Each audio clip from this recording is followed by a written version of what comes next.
Heilsumálið dagsins í styttri kantinum en nú styttist í jólin og á þessum árstíma þá mjög oft mun meira af freistingum í kringum okkur.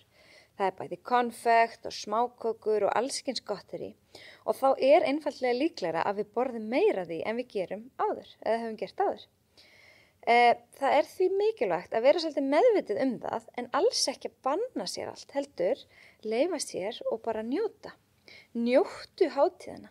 Þetta snýst nefnilega ekki hvað þú borðar milli jól og nýjárs, heldur hvað þú borðar milli nýjárs og næstu jóla. Það þessi stöðuleiki og að borða yfirleitt holla og góða fæðu en að leyfa sér af og til. Ég kalla þetta 80-20 regluna. Það sama á við jólin og þó að við leyfum okkur aðeins meir en venjulega á slíkum dögum, þá þýðir það ekkert að hafa samviskubit eða matviskubit yfir því og fara alveg í mínus og ætla svo bara ekkert að borða í janúar. Það gerir bara illt verra.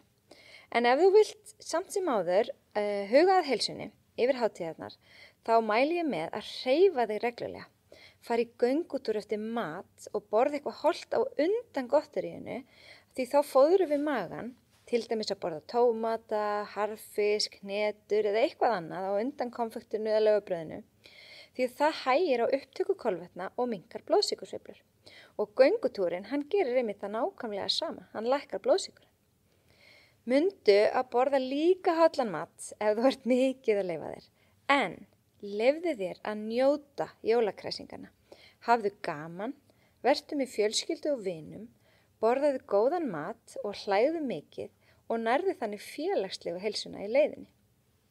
Njótum hvers bita og borðum í núvitund, því þá ósjálfrátt borðum við aðeins minna, í stað þess að skófla ofan í okkur í algjöru meðvitundaleysi. Gleymdu svo ekki að gefa þér tíma fyrir þig.